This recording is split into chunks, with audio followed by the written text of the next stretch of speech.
Evelyne Delia, icône de grâce et de professionnalisme du petit écran français, a surpris le public en avouant enfin une triste vérité sur son mariage avec Philippe Maraninchi, l'homme qu'elle a aimé et avec qui elle a vécu plus de 50 ans. Dans une rare interview accordée à Télé 7 jours le 10 mars 2025, à l'âge de 76 ans, Evelyne s'est confiée sur les recoins sombres qu'elle avait gardés secrets, non seulement pour protéger sa vie privée, mais aussi pour conserver l'image d'une femme forte et souriante devant des millions de téléspectateurs chaque jour.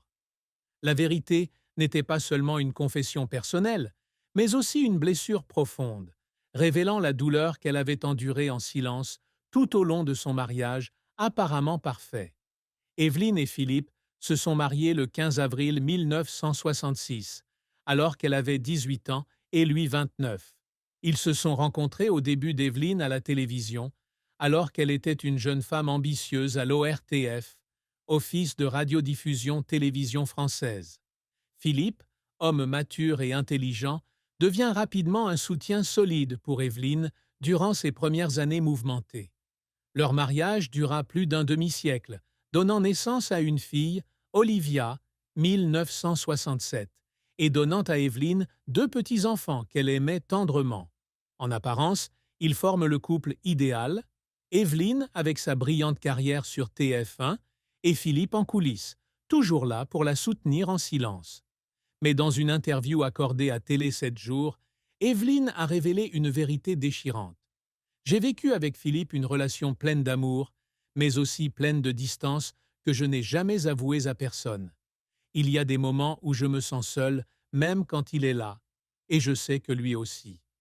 La triste vérité, admet Evelyne, c'est la distance émotionnelle entre les deux dans les dernières années de Philippe, surtout après qu'elle a été confrontée à un cancer du sein en 2012 et qu'il a commencé à éprouver ses propres problèmes de santé. Elle a déclaré que même si Philippe avait toujours été à ses côtés pendant les jours les plus difficiles, de son opération à sa convalescence, ils n'étaient plus en mesure de partager l'un avec l'autre comme avant. « Nous nous aimons, mais nous ne nous parlons plus vraiment, » dit-elle, la voix brisée.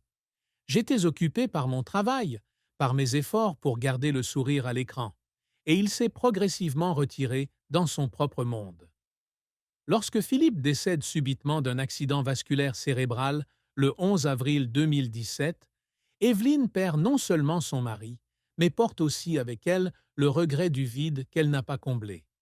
Elle a admis qu'elle n'avait pas eu le courage d'affronter cette vérité de son vivant et que cela l'avait hantée toutes ces années plus tard. La confession d'Evelyne intervient à un moment où elle ressent le besoin d'être fidèle à elle-même, après plus de 50 ans chez TF1 et des décennies à maintenir une image publique parfaite. « Je ne veux pas quitter cette vie avec des secrets », a-t-elle déclaré. « Philippe mérite de savoir combien je l'aime, même si je ne le lui montre pas toujours correctement. » La triste vérité sur le mariage d'Evelyne n'est pas une rupture au sens habituel du terme, mais la tristesse d'un amour profond qui ne peut surmonter les barrières invisibles du temps, de la maladie et des pressions de la vie. C'est une confession qui émeut et émue son public, qui la voit toujours rayonnante à la télévision. La plus grande tristesse d'Evelyne Delia. La plus grande tristesse d'Evelyne Delia dans sa vie n'était pas seulement la distance dans son mariage avec Philippe, mais aussi la perte et la profonde blessure causée par les défis personnels auxquels elle était confrontée seule. L'une de ses plus grandes souffrances fut la mort de Philippe en 2017, un événement qui la laissa dans un état de vide qu'elle partageait rarement publiquement. « Quand Philippe est parti, j'ai eu l'impression qu'une partie de moi était partie », confiait-elle à S, le magazine de Sophie Davant, en 2021. « Mais je ne voulais déranger personne avec ma tristesse, alors je l'ai gardée pour moi. » Cette tristesse n'était pas seulement la perte d'un partenaire de vie, mais aussi la solitude persistante qui s'ensuivait, car elle devait apprendre à vivre seule après plus de 50 ans, avec Philippe à ses côtés.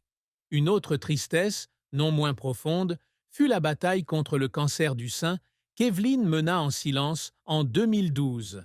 À 64 ans, au sommet de sa carrière de directrice de la météo de TF1, Elle découvrit qu'elle était atteinte de la maladie lors d'un contrôle de routine. Elle a subi une opération chirurgicale et une longue période de traitement, l'obligeant à quitter temporairement l'écran de mars à septembre 2012. Evelyn a gardé sa maladie secrète, ne voulant pas que le public s'inquiète ou la regarde avec pitié.